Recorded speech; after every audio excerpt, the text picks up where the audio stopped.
So, just to introduce our panel, Niamh is a partner in EY Ireland's People Advisory Services. She's over 18 years' experience advising clients through change and transformation in their organisations. She studied French and Classical History in Trinity College before completing her postgraduate in Business Studies at the Smurfit College Business School. And she leads a team of experts to help you understand, secure and improve your people agenda. So getting the right people with the right capabilities, in the right place, for the right cost, and most importantly, doing the right things. Claudine McMahon is Head of Talent and Organisation Development in Vodafone. She's a breadth of experience across many industry sectors across the US, UK and Ireland. She's a BA in Psychology from University of California and a Master's in Organisational Behaviour from Trinity. She started her career at Walt Disney, working both in LA and London, but ending up as the EMEA Director of HR for Walt Disney Europe, before she moved to Ireland to work with AIB in 2007. She joined Vodafone in 2016, where she leads a team responsible for design and delivery of the company's strategy on talent, development and learning. And finally, Eamon is a senior member of the Bank of Ireland Group HR team. He led the design and implementation of the bank's Learning Zone service, delivered in partnership with Accenture Learning.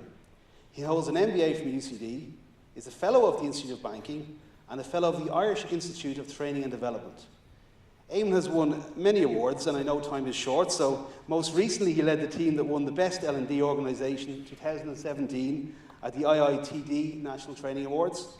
He's Chair of the Board of Chamber Choir Ireland and was appointed to the Advisory Board of HRO Today in 2017. So welcome to you all.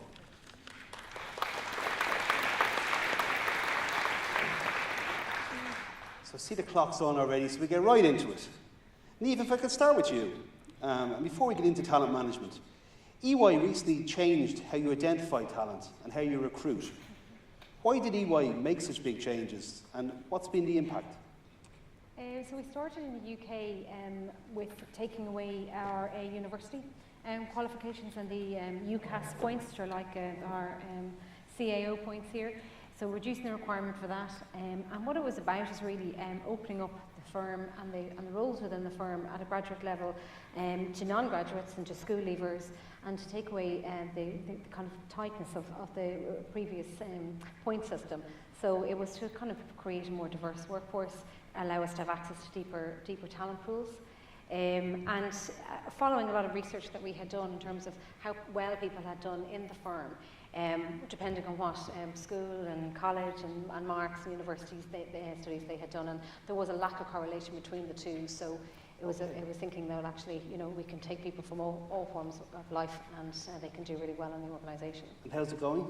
It's going well. So it's been in the UK now for the last year. We've made in Ireland some changes to our approach here. We haven't brought in through all of that yet here, but we're watching what's happening in the UK and seeing how it embeds there. Here we focused a lot more on how we're attracting talent at that level and the application process. So I was happy earlier on we've reduced the speed of our application process to a short number of minutes, and trying to speed up that and trying to again make our presence known differently in the universities and in the colleges and schools. Brilliant. And Claudine, Vodafone have really embraced new technology. And I know we heard from Sarah from Zendesk earlier, she was talking about Textio. I know you use that. But what you've done really well in Vodafone is the data you've collected, you've used it for further learnings and further actions. Can you share some of these? Yeah, so we would use Textio in our recruitment process, and our position on technology is really blending the best of human interaction and technology. Our recruitment process, I think, is a really good example of that. So we would use Textio to make sure that our job ads attract the most diverse candidate population we can. We also use HireView for our large campaigns, which is around video interviewing, and then we have a digital onboarding portal. But what we also do is we make sure that our hiring managers and our recruiters are trained in unconscious bias. So from our perspective, Textio has been very successful. We've seen an increase in 10 to 30% female applicants for jobs where we have struggled to hire females into, but we knew that just deploying the technology wasn't enough. So if our managers and our recruiters didn't understand unconscious bias, if our managers didn't know how to sell our employee value proposition so that candidates were really clear on what it was like to work at Vodafone, then Textio is actually just a waste of time and money. So the investment that we've seen is not just in more female applicants, but actually in hiring managers really engaging around diversity and inclusion, diverse hiring panels to actually get the best possible outcome from a candidate and then ultimately an employee perspective. Brilliant, because there's often that disconnect between hiring managers and the rest of the recruitment process. Yes, well, Sometimes. sometimes, yeah. Eamon, if I could move a bit more macro, sorry. We've had a few discussions, and you contend that in today's world, when it comes to talent, ideas and concepts are more important than capital and labour. Yeah, it's an interesting concept, and I've presented with Johnny before, and it's interesting to see what you're talking about because we're kind of aligned on this one. Anybody who studied economics, or whether it's a secondary school or college, will know that the factors of production are labour and capital. And if you control labour or you control capital, you could generate wealth or run a very successful business. Particularly when you're banking financial services, that's what it's based on. And the people who rose to the top were either the accountants and the nerds who managed the pounds, shillings, pence, or were the people who could manage people and look after the workforce. But what's actually changed is with the convergence of technology and the kind of the new environment we find ourselves in now, it's actually shifted to ideas and concepts. Because if you look at the businesses that are succeeding now, the new businesses, they're started in garages, they're small IT companies or ideas, and somebody gets the concept and they grow it and build it without capital or without labour. Now, somebody has to then come in and invest, but it comes from an idea, a concept, a notion, and a drive to succeed.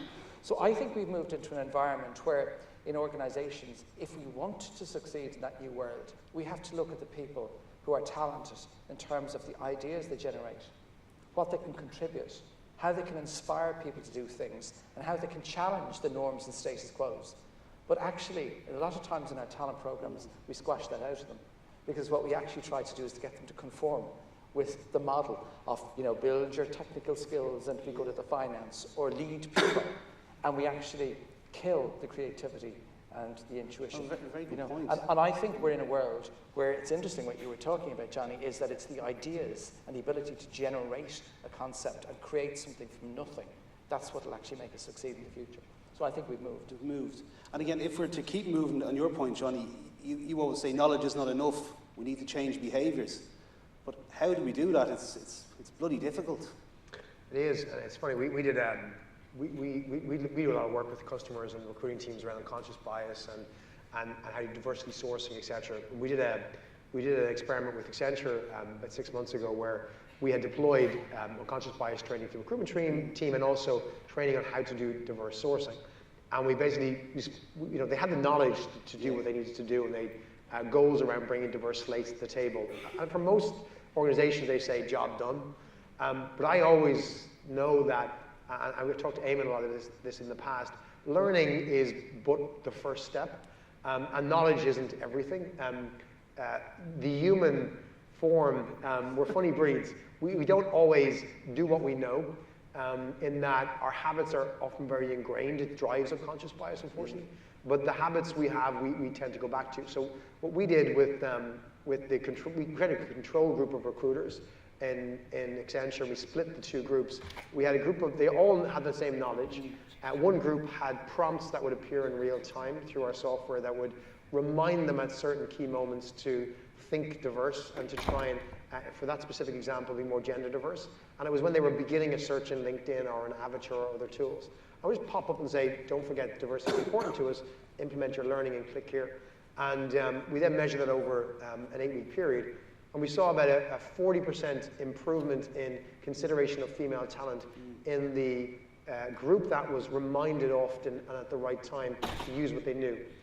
And to me, it's kind of, it's our big belief around trying to take knowledge and turn it into a behavior and not stopping from a learning perspective at just the learning being delivered. When the learning is delivered, your job is not done. It's behavioral change you're trying to actually go after. Because again, from a talent management perspective, I know in EY, you think 5 years into the future. How does that work? So some of the thinking with that, I suppose, is around how do you ready people in advance of a role or a leadership position becoming available, and just at the time it's available is a little bit too late. So if you look 5 years backwards, Yeah. you know, and saying what would you need to develop over the next 5 years to be ready for significant, you know, change in that role and that level and your development. So it's around when we have a new system called LEAD, and it's a 90-day performance management and objective setting, and it's all about the conversation, and it's about real-time discussions and thinking within that any 1 year, what are you going to do, and bringing it down to 90-day cycles and frequent conversations with your counsellors. Which are, in our world, line managers. And as part of that, then there's the broader thinking. So what am I going to do in 90 days? But how do they all stack up to what I'm going to do over a 5-year period for what I'm aiming to do in that time frame? And really having that wider coaching with the individual thinking ahead, because it just becomes too late, I think, at that moment they will actually and we find this particularly with women at a global level. Our overall global chairman spoke to this with us and said that, you know, when we're looking for availability for vice chairman positions in the global firm, you know, we have to look at the pool of candidates who are in front of us, and we have to nowadays think, you know, 5 years ahead for what's going to come up, and what are we doing to make sure that those individuals have the experience, have the learning, in order to be able to be ready for those roles. I'll come back to that again, because again I know you've got career changes are a big thing for you, and forcibly changing people sometimes. But just to stay on message for a second, like Claudine, you've developed many training programs, and what's been your biggest learning from developing? So I think training in L&D exists in a larger ecosystem in terms of the work environment. So if you focus on L&D as the silver bullet, the likelihood of change is very low. So I think a good example for us in Vodafone is one of the pillars of our strategy is around customer at the core. And we had a big part of our strategy to drive the best customer experience measured by our Net Promoter Score and TNPS, which is Touchpoint Net Promoter Score. And so we would have put together a large L&D program, which is around skills and behaviours focused on empathy, ownership, collaboration, to solve problems for the customer. But beyond that, we really looked at how do we leverage the larger ecosystem to shift behaviour. And we took advantage of property and facilities. So our brand, if you walk into our building, our strategy is on the wall, our customer promises are on the wall. We looked at reward and we said, how do we reconfigure our bonus structure and our recognition structure so it's all about customer? We looked at all of our key events and our internal communications channels to basically say, how do we start to get the customer stories out there, both in simple things like our all hands in terms of recognizing who has provided excellent customer service, but also using Yammer, which is our internal social media platform, to post customer feedback, good and bad, because if it's always good, you don't get benefit from the learning of when it's gone badly. So I think when you're harnessing an entire ecosystem, learning, be it digital or instructor-led, doesn't just become an event, it just becomes a way of working. And what we've seen actually is an increase in NPS, but also our internal customer index in our engagement survey has gone up, as well as our own eNPS. So I think the real learning for me is it's not just learning, it's what you're doing with your entire ecosystem to drive change. Oh, that's brilliant, brilliant. And again, I remember back in the noughties when I first started recruiting for Vodafone, it was the alpha male brand, it was a Formula One, so it's, you know, diversity, from there to where you are now, where you're champions for diversity, inclusion, etc. It's some transformation. Well done. And Eamon, when it comes to learning, it's self-directed learning is the big team for you in Bank of Ireland. Yeah, I'm a great believer in trying to encourage people to view learning in a very holistic way, and it ties in with the themes we're talking about. Is I think we've progressed from where people learned for their role, this role, or the next role, to where we've moved to then it was continuous learning for your lifelong learning. But I think we've moved into a phase of life-wide learning. So you're learning from your whole life experience, whether it's your job, your family life, your sporting interests, your hobbies. It's just looking, you know, at your phone while you're on the Lewis or on the Dart coming in and picking up information. You've got to think in this very holistic way and direct your own learning from within yourself. And look at all the experiences that you can have and see what you can bring. Because when we're talking about the next role, sometimes being prepared for the next role comes from something you didn't do at work. It's something you did outside work and you brought that experience in. And it's funny, you mentioned in the introduction that I'm involved with Chamber Choir Ireland, and I sit on the board and have been chairman of that. What I always find interesting about taking on something different like that is I'm allowed to do things on the board there that I would never be allowed to at work. I'm allowed to make decisions that if I tried to make them at work, I'd be fired. So I interact with the Arts Council, I interact with government departments, and I interact with artists in the National Concert Hall, things I would never do. But that life-wide experience brings a maturity that you can bring back to the job. So I think people should direct their learning and look to that width and then see what they can bring back and just use the training as part of that experience. And to me, that's where a lot of the future is. That's what I'm really trying to foster in our organisation. So life-wide learning. Life-wide. Lifelong is over. We're going life-wide. Very good. Very good. You heard it here first. You heard it here first. I heard it last week. From you, Eamon, of course. Johnny, just one thing that struck me there is, as a customer of social talent, I'm always extremely pleased and amazed at how fast you evolve it. How do you keep that pace up? And you don't compromise on quality. If quality gets better. I steal ideas like Eamon's. If I could write it down, I would. It's funny. So there's a couple of ways. One is, again, I'll pull it right back to probably a longer explanation, but I'll make it short. I think the diversity inclusion piece is important to bring in because it ties very much in with what you're saying, Eamon. I can join the two together. Life-wide is about, to me, cognitive diversity. And diversity, when we typically talk about it, a lot of the work that organizations do is about diversity in what you can see. Where all the data and research around the benefits to an organization in P&L and everything else are typically gained around cognitive diversity. Not all diversity is good for teams.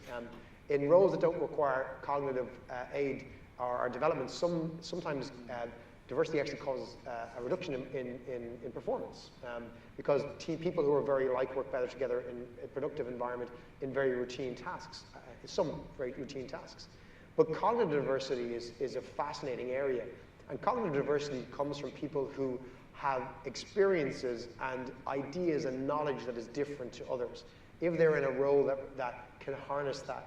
And I think what Eamon's talking about is that as an organization, instead of focusing your learning efforts on the learning required to do the job that you need to do, you focus on that plus whatever the person wants to explore.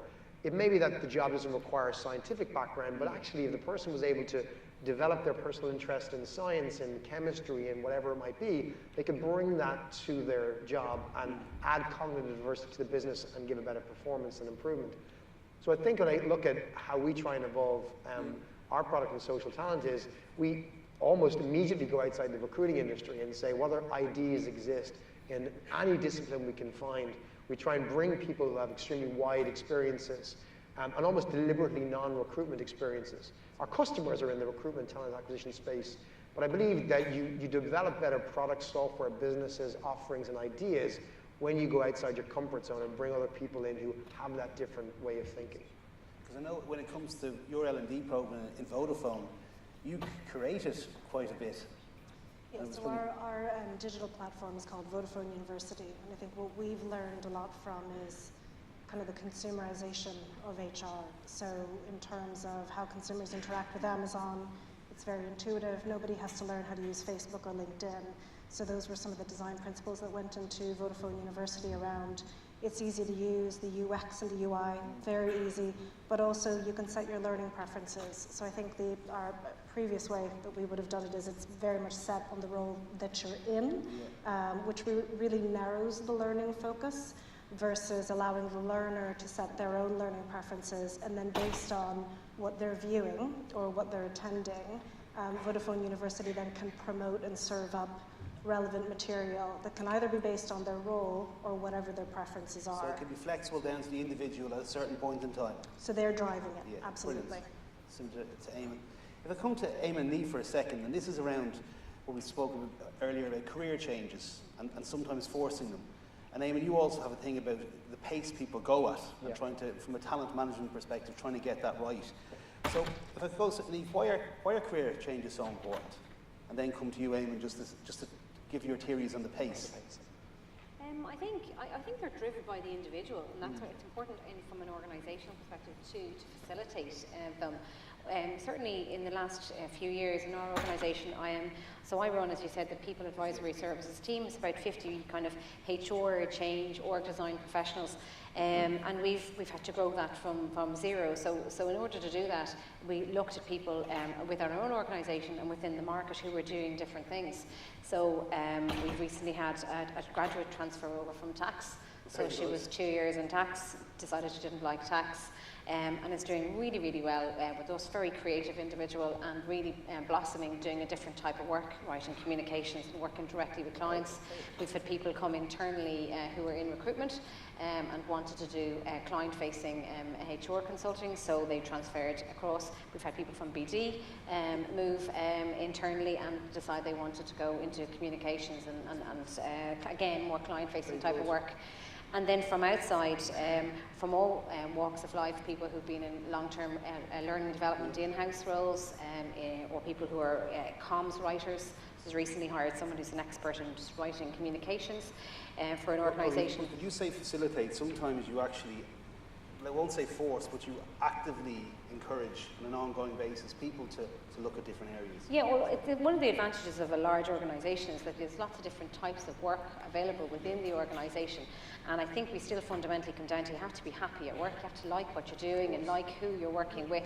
So you should use the opportunity when you have it, that if you're not happy and you don't like something, look broader into the organisation and see how can it help develop you and how can you do something different, and be a little bit brave to ask if you can make those moves. Very good, because again, you pointed out the importance of pace. Pace, yeah. When I talk to people around career, and they'll often ask for a bit of career advice, and as I'm probably one of the oldest people in the organisation, they come and say, if you've survived that long, might as well have a chat with you.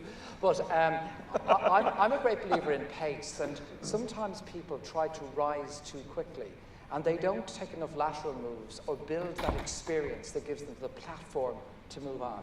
And I'm a great believer in your current role is the platform for whatever you do next. And if you haven't consolidated that platform and you move too quickly, you actually will trip up at a later date. And I talk to people about sustainability through your career. And if you get the pace wrong, you'll crash and burn. And it's about trying to get that balance between advancing, but taking the lateral experiential moves, building that foundation and platform that sustains you right through your career to the very end, whatever that may be.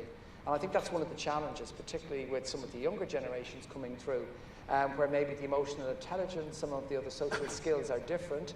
And what you're trying to do is to say, is maybe just change the pace and it will pay off in the long term, because you will get sustainability rather than crashing and burning like just a bright star or a comet that goes out. That's very good, very good. And so just to change it slightly, because I know Vodafone, amongst other organisations, are actually, take the employees of tomorrow, are doing a lot of work, and not just not just coding skills with school kids. You're doing a lot of employability skills as well, which is huge. So last year we looked at our youth program. So traditionally we would have only offered a graduate program in the commercial and technical stream. And last year we expanded that to work experience, internships and apprenticeships. So now we are reaching children as young as 8 in partnership with our Vodafone Foundation through Childline. So we would teach them, the 8 to 12-year-olds, we're partnering with Coder Dojo to do coding. We have a program called Bring Your Team to Work, where we have over 100 teenagers in the building. It's an experience I can recommend to everybody in the room. And in addition to coding, we would give them skills around cybersecurity, but also how to pitch, how to do a presentation, how to collaborate. And then lastly, we have a program, a fantastic program called Code Like a Girl. So this is something that we've offered in Dublin, and this year we're going to offer in Skibbereen and in Cavan. So 15 to 16-year-old girls, a week-long program teaching them to code with Code First Girls. But we took the opportunity to look at this and say, there's coding, but there are other skills we can be giving them. So we are doing unconscious bias training with them as well. And as a result, we're going to start offering this to teachers based on the popularity of doing it with the particular school we did it with. But we're giving them CV skills. Our recruiters are going in and talking about CVs, interviewing. And I think for us, it's not just building a talent pipeline for the future, because for the hundreds of children we're going to touch, we don't expect they're all going to come work for Vodafone. but it's really around our higher purpose of connecting people to live a better today and build a better tomorrow. Women are severely underrepresented in STEM disciplines, not just in Ireland, but worldwide. So doing this, I think, opens up their eyes to the wealth of opportunities, but also unconscious bias. We know that 62% of millennials go back into the closet when they enter the workforce. So doing programs like unconscious bias for kids as young as 15 and 16 starts to actually say, listen, we are a workplace where you come as you are, and we're focused on skills, but we're also focused on bringing the whole human to work. Excellent. The red light's flashing, and I'm going to get into trouble. But if I could ask, if Johnny has put forward, and I think it's come up, we need a more holistic approach to talent management and to the HR department. So, in 15 seconds, I'll start with you. One piece of advice to the HR talents: what should they not do or do? I think in terms of doing, I would agree with Johnny around talent acquisition. I think it's broader than HR. The work we do now, we're partnering with brand, digital, social media, external comms on particular pieces of work. So I think operating in the grey and the blurred lines, I think it's less about structure and more about collaboration. Who in the organisation has the skills and experience to deliver whatever it is we're trying to deliver, be it a digital employee experience, an employer brand, or a value proposition. It's really going now beyond structure and more around collaboration. And no silos. No silos. No silos. No. Johnny? Beyond the 15, 20 minutes I presented earlier on. That's fine, that's enough. That's enough. The rule of three things I always say to everybody is do, change, learn. If everybody in your organisation, including everybody in this room, has committed to do something new in the next 6 months, experience something you've never experienced and learn from it, if you change a behaviour, commit to changing a behaviour that would make a positive difference to how people perceive you or can work with you, and if you learn something new, it's a fierce, powerful force for change. If you think if everybody in this room committed now to do, change and learn one thing in the next 6 months, we would achieve something phenomenal. Get that going in your organisation and you'll have high talented people appearing from nowhere. So leave the last word to you. I agree absolutely what you said earlier with the talent acquisition and talent management. I'd add the next step to that is how close they are to the business. Okay. And just really making sure that all of our HR teams are so close to our business and understand exactly what we're trying to do and the pace we're trying to operate at, and why and how we need to recruit and when we need to recruit and how we need to develop. All of those things kind of put together, but definitely an ongoing close relationship between the two and using their voice from HR. So I think your holistic approach, Johnny, has won fans, or already has. Ladies and gentlemen, I'd like to put your hands together for the panel to thank them.